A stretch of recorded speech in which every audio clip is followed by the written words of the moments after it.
มาดูตัวอะไรนิกมาดูสิลูกตัวอะไรนิกครับมาดูดินิกไม่เล่นแมงสาบ นิกกลัวแมงสาบเหรอฮะนิกกลัวแมงสาบเหรอลูกแหวเป็นผู้ชายอะไรอะกลัวแมงสาบมาดิอะไรเนี่ยนิกกลัวแมงสาบเหรอนั่งลงนิกกลัวแมงสาบ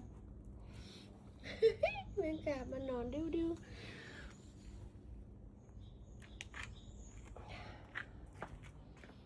เอาดิ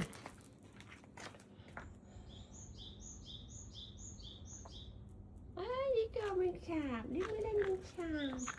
เว้ยสู้กล้องหน้าดูเลยเว้ยลูกชายแม่มันหล่อ